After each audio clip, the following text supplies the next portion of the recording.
un podcast de Cooperativa.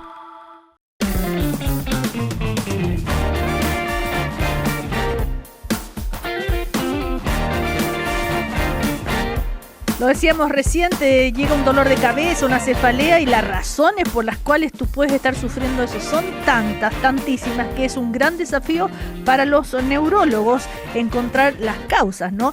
Y a veces pueden ser es peligroso tal vez no darle importancia, a veces hay que tener paciencia nomás, bueno, pero mejor que hablen los especialistas, los que saben de esto. Por eso ya estamos en contacto con el doctor Pablo Salinas. Él es académico del Departamento de Neurología y Neurocirugía de la Facultad de Medicina de la Universidad de Chile. También es neurólogo en la clínica de la Universidad de Chile, ahí en Quilín.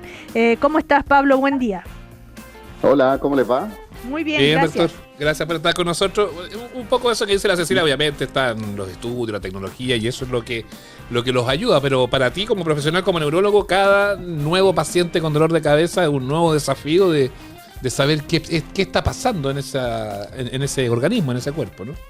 Exacto, a pesar de llevar 16 años ejerciendo esta especialidad y 26 de médico, cada paciente es un mundo distinto y un desafío nuevo. Lo resumiste perfecto. ¿Qué es lo más habitual? Uno asume el tiro que, no sé, va de la mano del cansancio, el agotamiento, el estrés, ¿va por ahí o no necesariamente? Mira, cuando uno habla de dolor de cabeza, sinónimo cefalea, la mayoría de las cefaleas son primarias, o sea, son una enfermedad en sí. Eso es lo primero que hay que tener claro.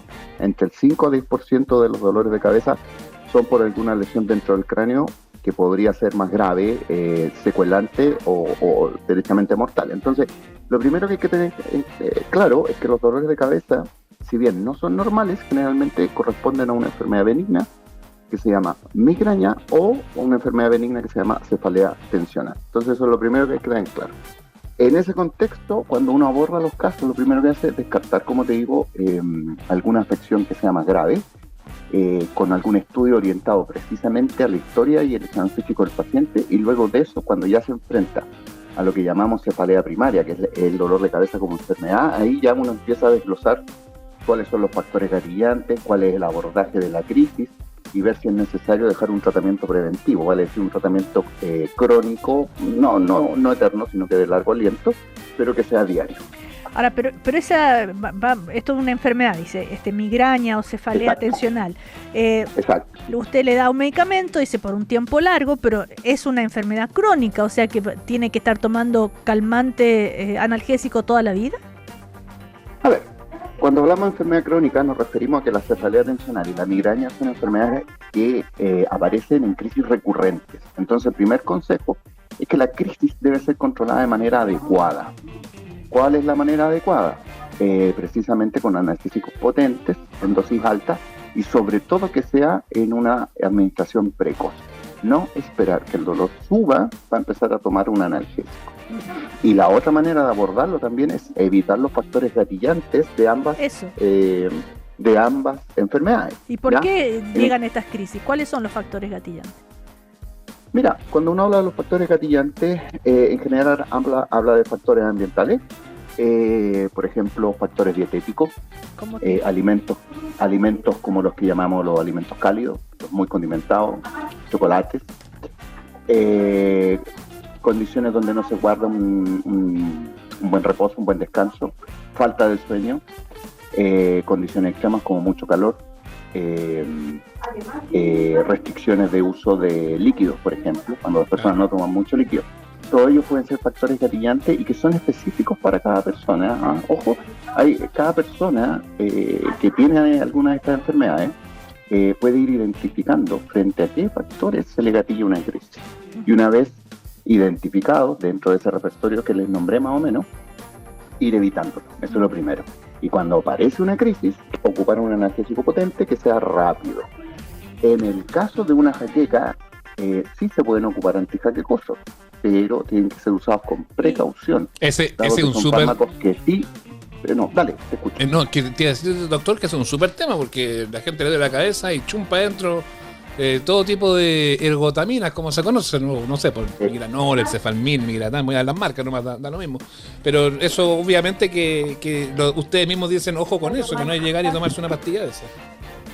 Exactamente, los que tú nombraste, por ser bien específicos, son fármacos que en efecto pueden generar adicción y pueden generar más dolor de cabeza, que son los ergotamínicos, y que cada vez vemos más que se asocian a enfermedad cerebrovascular o enfermedad cardíaca. Entonces son fármacos que no deberían ser usados de manera frecuente. ¿Cuál es un paréntesis, ¿cuál es la diferencia entre jaqueca y migraña? Son sinónimos, no existe diferencia. Entre jaqueca y migraña son absolutamente sinónimos. Entre jaqueca o migraña y cefalea tensional sí tienes diferencia. A ver. La cefalea tensional es aquel dolor que afecta generalmente todo el cráneo, que es opresivo y suele ser leve a moderado. Puede durar 2-3 horas o incluso puede durar más, 10, 11, 12 horas. La jaqueca o migraña, por otro lado, suele ser un dolor pulsátil, como que te late la cabeza, que puede ser muy intenso, puede llegar a ser el dolor más intenso de la vida, puede ir con náusea y vómito y generalmente va con molestia hacia los ruidos y hacia la luz. Puede durar 1 hora a 3-4 horas. Generalmente es la migraña o jaqueca la que exige que la persona se acueste a dormir. ¿Y cuándo un dolor de cabeza, ya sea una migraña o una jaqueca, puede ser un síntoma de que viene algo mucho más grave como un accidente cerebrovascular? A ver, aquí hay que separar cosas. Generalmente el dolor de cabeza no es síntoma de accidente cerebrovascular, ¿ya? Generalmente lo que evita, y no es que generalmente, lo que evita un accidente cerebrovascular es el control de las enfermedades crónicas, diabetes, hipertensión, colesterol alto y mantener estilos de vida saludables. Por otro lado, precisamente los estilos de vida saludables también sabemos que permiten controlar estas enfermedades crónicas llamadas jaqueca o cefalea tensional. Por lo tanto, lo que sí puede ocurrir es que frente a una jaqueca o cefalea tensional la persona se preocupa. ¿Sí, doctor? Y ahí puede aparecer alguna lesión vascular que no sea la causante de los dolores. ¿Cómo? No entendimos bien porque perdimos un pedacito ahí. Se nos perdió la comunicación un poquito ahí, doctor. Justo en esa parte donde estaba explicando que a veces un dolor de cabeza, ¿no es cierto? Claro, la persona... ahí sí. Ahí volvemos con usted. Ya, entonces... Sí, vale. Ya, volvamos. Entonces... ¿En qué parte quedé? Porque justo me llamaron por el teléfono. Sí. Ya. No, es que estábamos hablando de cuando un dolor de cabeza se debe tomar muy en serio porque puede haber algún problema en el cerebro mucho más grave que es un simple dolor. Mira, hablamos en este sentido de las banderas rojas. Una bandera roja es cuando un dolor de cabeza genera la sospecha de que se trata de alguna lesión intracraneal dentro del cráneo y que no es ni cefalea tensional ni jaqueca. ¿Cuándo asustarse en el fondo? Cuando hay algún otro síntoma neurológico asociado, vale decir, pérdida de fuerza en algún lado del cuerpo, hormigueo en algún otro lado del cuerpo, pérdida de visión o pérdida de lenguaje. Frente a esos síntomas asociados a un dolor de cabeza hay que consultar de manera inmediata. Claro, Por otro lado, si tú tienes un dolor de cabeza que no va con esos síntomas, que es recurrente, pero que está afectando tu vida diaria, interfiriendo con ella, sí se recomienda ahí consultar con médico, que puede ser tu médico de cabecera o algún especialista, para abordar el problema de la cefalea primaria. Perfecto. Tomen tener claro ese asunto, si es un tema o hay una situación que uno puede presumir de presión, tomarse la presión, quizás puede ser ahí un buen camino para ello. Doctor, déjame volver al tema de los medicamentos. Oye, tú decías esto que hablábamos hace un instante, no es bueno que se abuse de ello, la ergotamina, en fin. ¿Qué hacemos con los medicamentos? Porque a uno le duele la cabeza, a veces se toma un paracetamol, o a veces recurre a uno de estos medicamentos que son complejos. Eso es como lo más habitual. No va a estar yendo uno a cada rato, a cada vez que le duele la cabeza, a consultarlo usted. Pues. No, mira, siempre, primero que nada, saber si uno tiene alguna de estas enfermedades o no. Y en eso siempre lo primero es tener conciencia de enfermedad.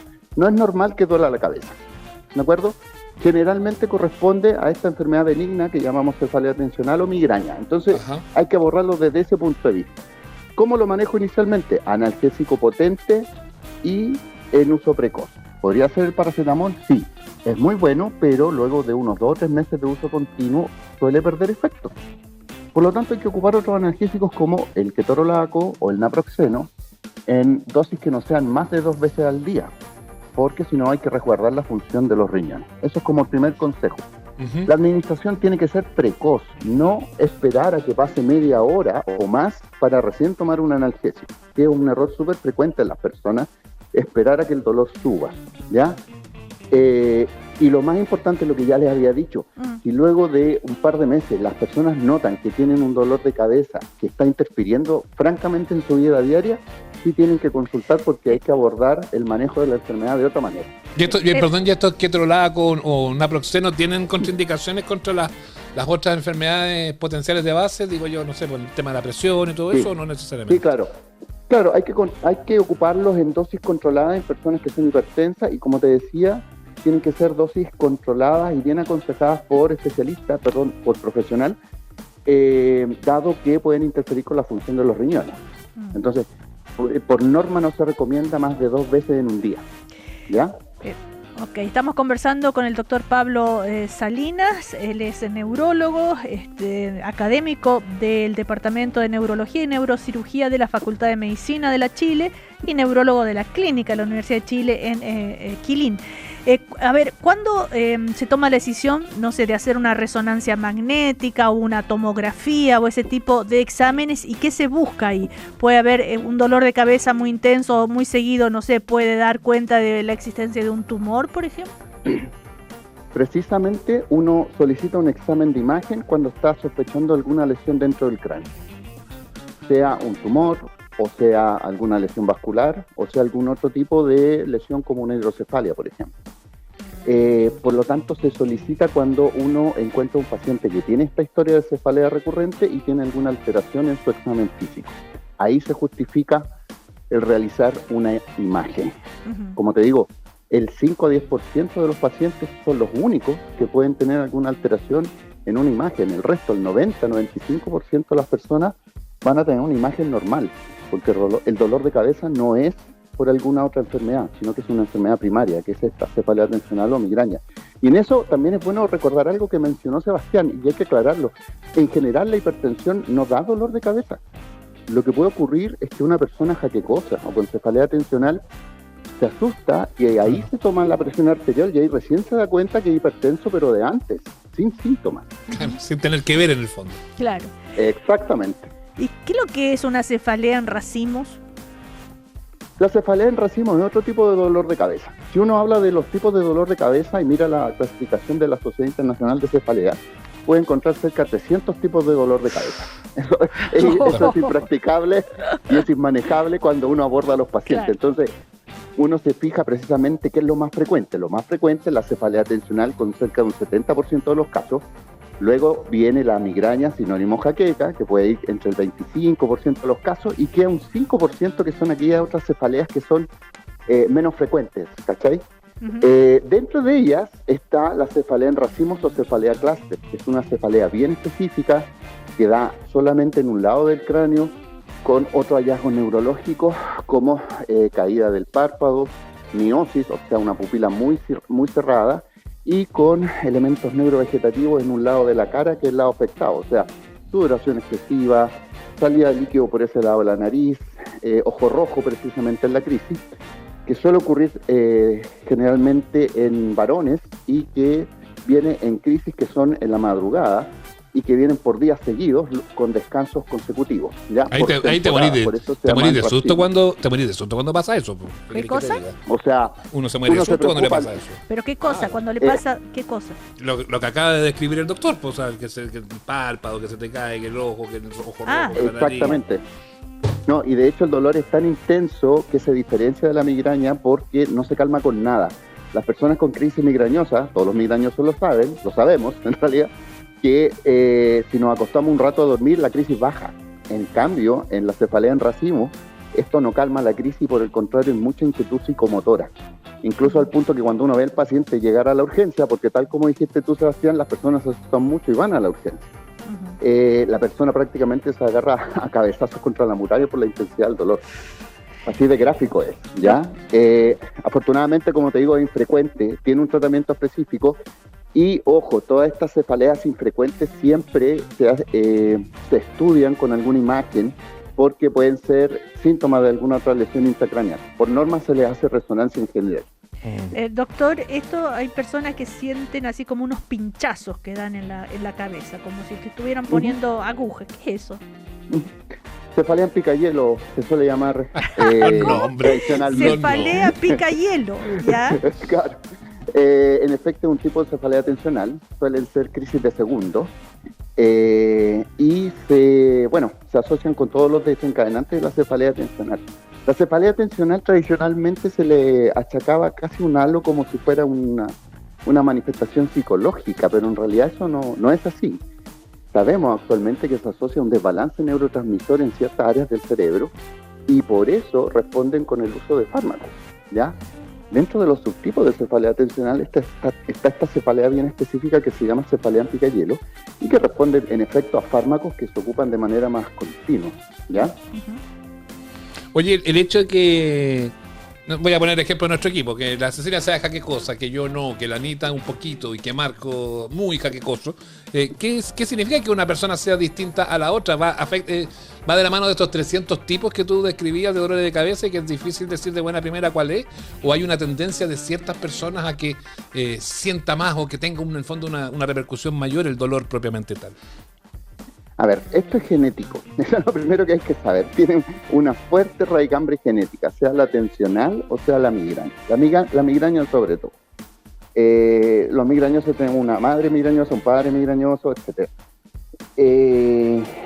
Y la generación del dolor de cabeza, actualmente lo que sabemos, como les decía, es por un desbalance neurotransmisor en distintas áreas del cerebro. ¿Por qué ocurre? Es ahí el factor genético, ¿ya? Y en la migraña, sinónimo jaqueca, se gatilla un fenómeno de inflamación de los vasos sanguíneos en las meninges y uno lo ve clínicamente en todos los tejidos del cráneo. Ese es el dolor, esa es la causa del dolor, es una inflamación, por eso se siente algo pulsátil.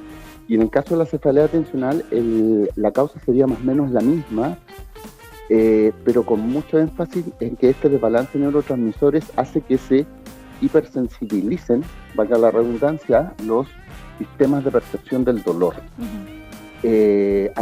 Desafortunadamente, te diría yo, lo que ocurre generalmente es que las personas pueden presentar ambos cuadros, a veces episodios de cefalea tensional y a veces de migraña.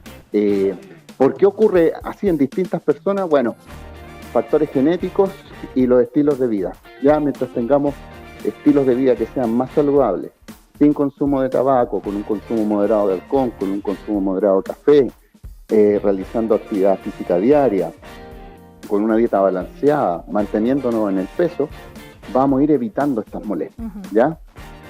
Específicamente en las mujeres también se sabe que la mayoría de las mujeres jaquecosas, una vez que ocurre ya la menopausia, los dolores tienden a bajar. O sea, tiene una relación con algo hormonal entonces. Sí, en la mayoría de las mujeres uno ve eso. De hecho, también existe un tipo de jaqueca que se llama jaqueca catamenial, que ocurre específicamente los días previos a la menstruación. Así ¿ya? es. No ocurren todas las jaquecosas, pero puede ocurrir. No, dale, Cecilia, perdón. No, y por último, el tipo de vida que uno lleva, y en la actualidad hay más personas, hay más prevalencia de los dolores de cabeza por el estrés y el tipo de vida que llevamos. Sí, influye mucho, sí. Ahora, es difícil decirte si ha aumentado o no, porque en el fondo ahora tenemos más diagnóstico, por un lado, y por lo tanto tenemos más conciencia de que estamos hablando de algo anormal. Por otro lado, y esto es noticia en desarrollo, esta es una patología que uno podría llamar entre comillas emergente. ¿Por qué? Porque ahora se está haciendo conciencia realmente en los ámbitos sanitarios y a nivel de la sociedad de la repercusión importante que tiene, que se refleja en el detrimento económico para la sociedad y en la productividad, que tanto nos interesa la productividad ahora, por cierto. Claro. Y recién se está haciendo conciencia. Y eso, como tercer punto, va de la mano del hecho de que las sociedades hemos mejorado nuestros estándares de salud y de vida. En el fondo, antes nos preocupábamos porque los niños no se murieran de diarrea y las mujeres al parir, que era en la mitad del siglo XX en este país. Y ahora actualmente ya con esos problemas resueltos estamos resolviendo progresivamente la atención oncológica y la atención de salud mental, que sí, te lo puedo decir porque he estado trabajando en el sistema ya durante toda mi carrera profesional, uno ve que sí va a haber solución y eso va a ocurrir en los próximos 5, 6, 7 años, ¿te fijáis? Porque ha sido un trabajo continuo del Estado y de la sociedad en conjunto. Y en ese contexto ya aquellas enfermedades que eran dejadas de lado sí empiezan a convertirse en un problema, como esta. Doc, en una línea, porque se nos va el tiempo, sí debe haber, como hay más diagnóstico y hay más desarrollo, el bruxismo debe ser también una cosa que ha empujado harto los dolores de cabeza. Antes no se sabía tanto, hoy sí que esa situación mandular genera mucho problema, ¿no? Sí, porque en efecto es un estímulo al nervio trigémino, que es precisamente uno de los que están inmiscuidos en este desbalance de neurotransmisores dentro del encéfalo. En efecto, si la persona está bruxando, tiene que tratársela porque eso va a incidir en que tenga más dolor de cabeza. Y eso ya también está demostrado. Bueno, le damos las gracias al doctor Pablo Salinas por conversar, neurólogo, por toda esta conversación a propósito de la cefalea y mucho más. Muchas gracias, Pablo, que estés muy bien. Listo, que estén bien, un abrazo. Un abrazo, chao. Gracias. Estás escuchando el podcast de Una Nueva Mañana, una presentación de cooperativapodcast.cl. Vamos ahora a la clase con el con el profesor. Doctor en lenguas. Héctor Belis Mesa, ¿cómo estás? ¿Dijeron el doctor no? No, el doctor... Doctor no, doctor es James Bond. Doctor en lenguas, principalmente lengua nogada. Claro. No, yo dije así, Héctor. El doctor, no. El profesor. Coma, la famosa coma. ¿Ah? Cuando uno le enseñaban la coma, ponían estas frases. Claro. Sí. ¿Cómo cambia la coma? ¿Cómo cambia la coma? Cambia todo. ¿Todo bien, Héctor? Mira, cuando... No está todo bien, para que te hago cosas. Pero digamos que sí. Pero que cuando pasen las contribuciones puede que me reponga. Eso. Bueno, abril es un mes duro para todo. Declaración de renta. Claro. Ya, mejor pasemos este trago amargo con las palabras. A ver, vamos. Tengo la primera, de Rafaela Geria, que pregunta qué es el anatocismo. Sí. Anatocismo, palabra que ha visto varias veces en las páginas económicas de la prensa, no que sean las páginas más baratas, sino que de formación económica. Dice que jamás la había escuchado. Claro, pero es importante la palabra, yo tampoco la había escuchado, pero me llamó la atención, porque en el universo de las finanzas, anatocismo significa cobrar intereses sobre los intereses ya vencidos. Es decir, los intereses generados por una deuda se suman al capital y a partir de ahí también producen nuevos intereses, para que se entienda. Un ejemplo, se genera un préstamo de 1.000 que genera un interés de 100. Si existe o se pactó anatocismo, esos 100 se suman al capital y la deuda sube a 1.100. En numerosos países, incluido el nuestro, el anatocismo está restringido o regulado por ley. Pero eso es. Y es verdad, que a veces uno no se da cuenta. Claro, uno pidió 1.000 y cree que está pagando intereses por 1.000 y le van sumando la deuda. Ahora, a veces que las deudas suben de otra manera, suben cuando se contraen en UF, pero es otra cosa eso. Claro, que según los expertos no es que suba, es lo mismo, que lo que pasa es que subió el costo de la vida. Bueno, pero en fin, pero eso es de la noticia. Quedó clarísimo, profesor. Claro. Laura Mengual quiere saber cuáles son los días hábiles. ¿Por qué reciben ese nombre? Sí, hábiles. Los días hábiles y los días inútiles. Entonces. Claro, son habilosos. Mira, esta expresión no figura en el diccionario de la lengua española. En consecuencia, para entender su significado, sugiero buscar y revisar el adjetivo hábil. Y su quinta acepción dice así: dicho de un periodo de tiempo establecido como válido o computable para realizar una actividad administrativa y judicial. En consecuencia, existen los días y las horas hábiles. Los días hábiles van de lunes a viernes en horario aproximado de 9 de la mañana a 7 de la tarde. Aproximado porque algunos empiezan a las 9, otros empiezan a las 9:30, otros a las 10:30 y ahí corre el tiempo. Y hay que tener presente que los días festivos no son hábiles. Cuando yo era chico, los días hábiles eran de lunes a sábado, ¿no? Alguna vez sí existió Claro. eso, porque uno trabajaba hasta el mediodía. Y la voz hábil procede del latín habilis, que significa apto, adecuado para algo. Y en Roma, por ejemplo, ya me puse a revisar el tema, existían los días fasti, que eran los en que se trabajaba y administraba justicia, Fasti. y los días nefasti, dedicados a los días César. Ah, qué Ahora, lo bueno. que es interesante es que si los que son de lunes a viernes los días hábiles, pero si el miércoles es feriado, deja de ser hábil. Ah, Ay, claro, no es que son todos los días, sino que si hay feriado, dejan de supuesto. ser hábiles. Claro. claro. Pero esos son los días hábiles. Bueno, y los días inútiles ya sabemos. ¿Ya? Claro, eso depende de uno. ¿Seguimos? Sí, Seguimos con Berta Cáceres, que está un poco desconcertada, se manifiesta ella, Héctor, con la palabra cuico. Sí. Ella creía saber lo que significaba, pero el diccionario dice otra cosa y muy distinta a lo que pensaba. Dice que le vendría bien una aclaración. A mí también me sorprendió porque yo estaba convencido, porque sabía que esta palabra estaba en el diccionario, pero no recordaba cómo. A ver, ¿qué dice el diccionario de la lengua española? Que cuico es un sustantivo despectivo que significa guarda o agente de policía. Es la única definición que tiene el diccionario para esta palabra. Por lo tanto, y dice que, ¿por qué dice eso? Porque es una voz náhuatl que quiere decir el que viene a coger o a prender o a detenerte.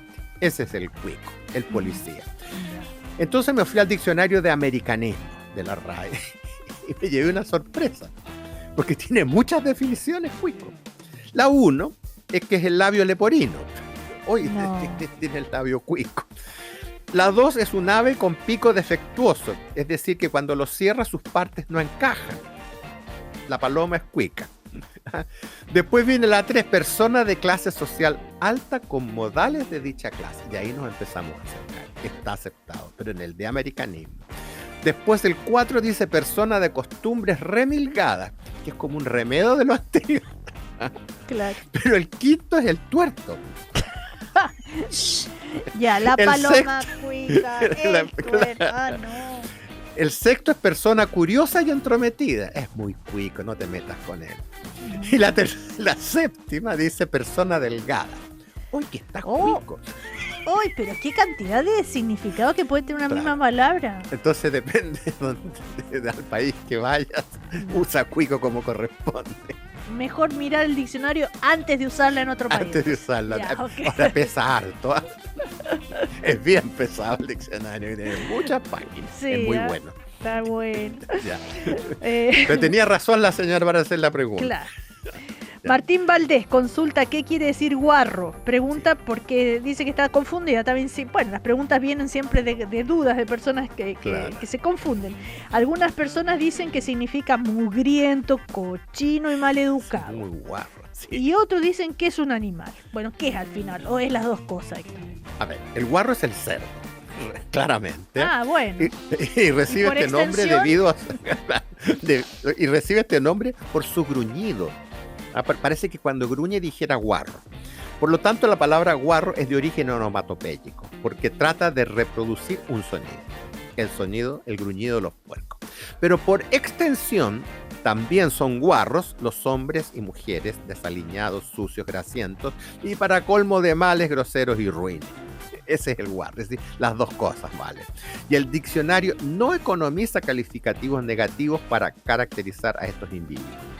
Y guarro originó guarrada, para referirse a una acción sucia e indecente, una mala pasada. En otras palabras, una chanchada. Oh. Pero son las dos cosas, es el cerdo y lo que nosotros creemos que hace el cerdo. En todo caso hay chanchitos bien limpios, ¿no?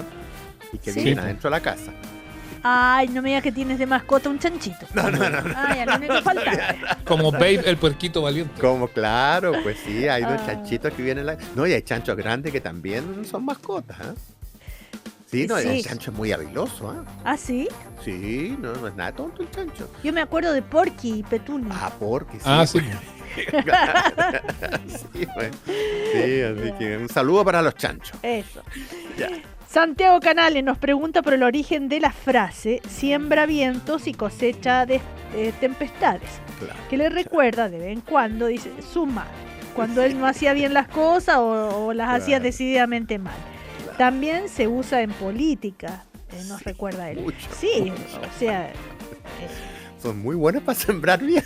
Sí, y después se extrañan cuando cosechan tempestades. Sí, me parece se quejan después. Además, A ver, siembra viento y cosecha tempestades significa que siempre se sufren las consecuencias de las malas acciones o de las que son, digamos, extrañas, turbias. Si se obra mal o no se hacen bien las cosas, uno se expone a males peores. Siembra vientos y cosecha tempestades es una frase bíblica y se halla en el Antiguo Testamento en el libro del profeta Oseas. No Osea, Oseas, capítulo 8, titulado Israel condenado a causa de su idolatría. Y dice así: ellos sembraron vientos y cosecharán tempestades. No tendrán campos para cegar, ni sacarán harina de sus espigas. Y si acaso llegan a sacarlas, los extranjeros van a venir y se las van a comer. Profeta, o sea, frase bíblica. Ahí está la aplicación. pero de ahí es el origen. Antiguo Testamento. De la pero frase. el significado también se entiende. No, el significado Claro, se entiende muy bien. Muy bien. Sí. Bueno, Así que ese es. ya está. Ahí está el sembramiento y cosecha de tempestades. Entonces, otra tengo. Leontina Espinosa pregunta de dónde procede el calificativo rasca para aludir a gente maleducada, grosera, no sé.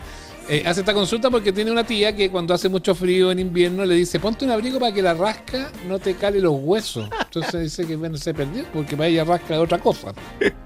Ahora vamos al diccionario mejor.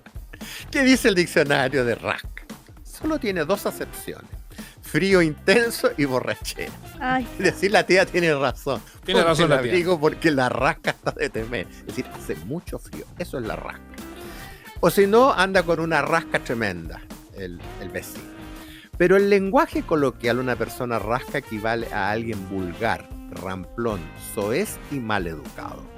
En otras palabras, persona de mala clase o artículos de escasa calidad también. Es muy rasca lo que te compraste, por ejemplo. Puede ser correcto en el lenguaje coloquial.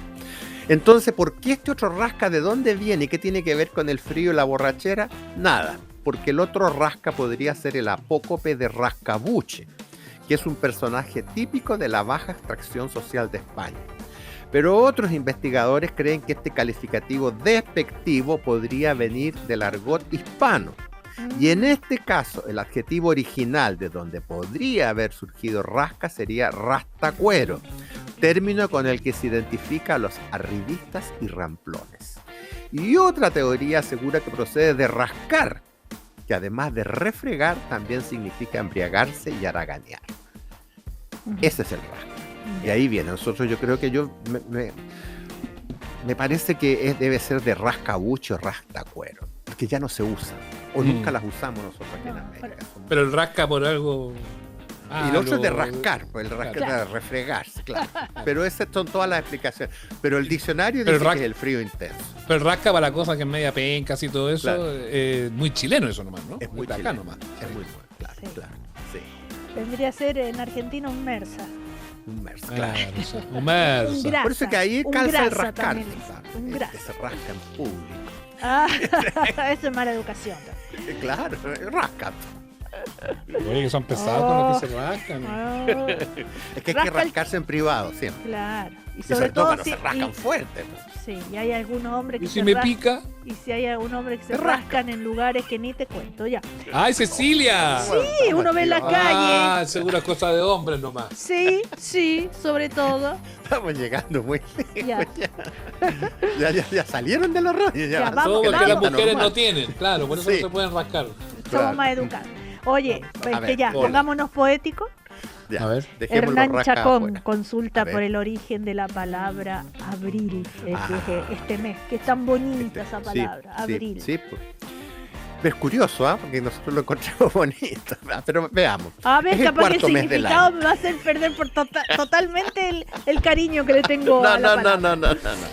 Para algunos este vocablo procede de una voz latina que significa abrir, por corresponder este mes a la época que en Europa comienza a desarrollarse la vegetación. Es la apertura de las flores en el tiempo en que florecen en primavera. Claro.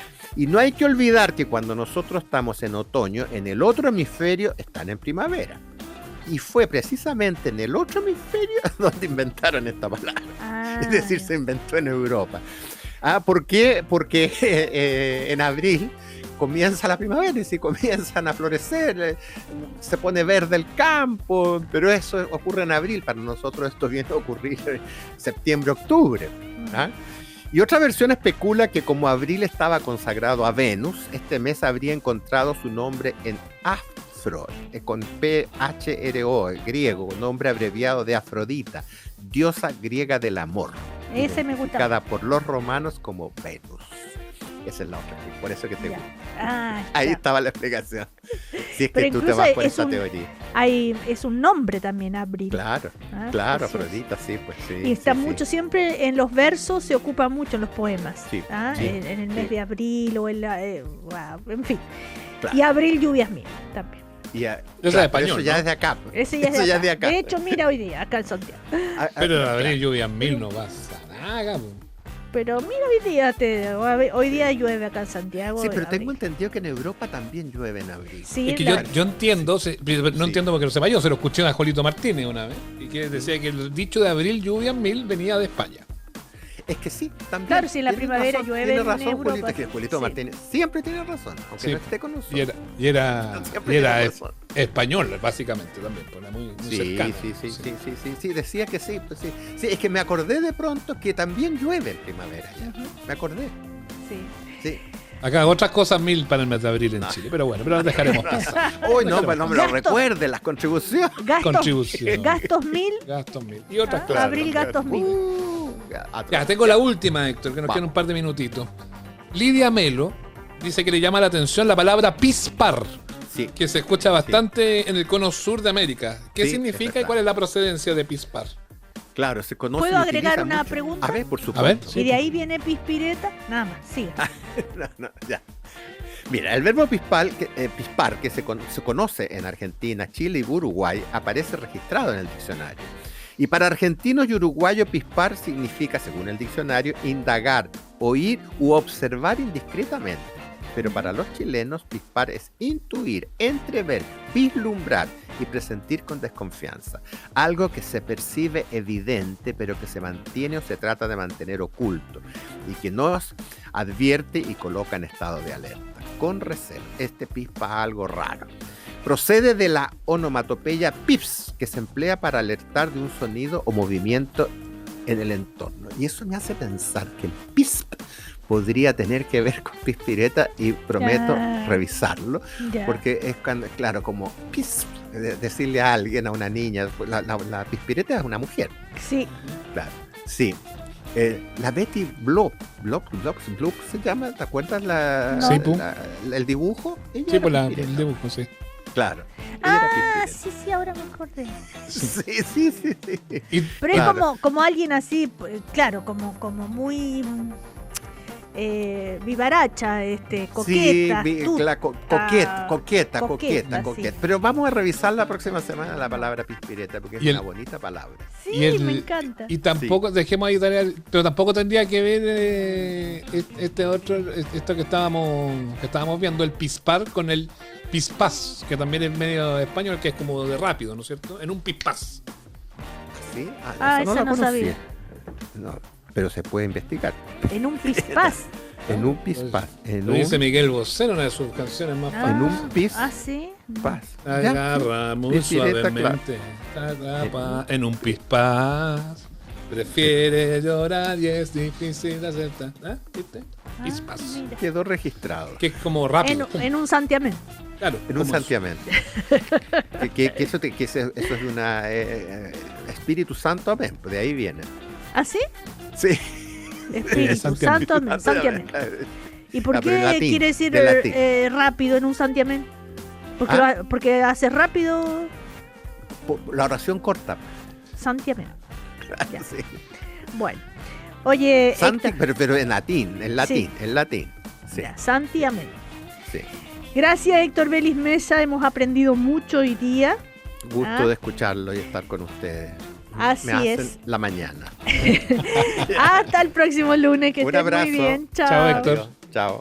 Aquí termina el podcast de Una Nueva Mañana. Cooperativapodcast.cl. Otra forma de escuchar Cooperativa.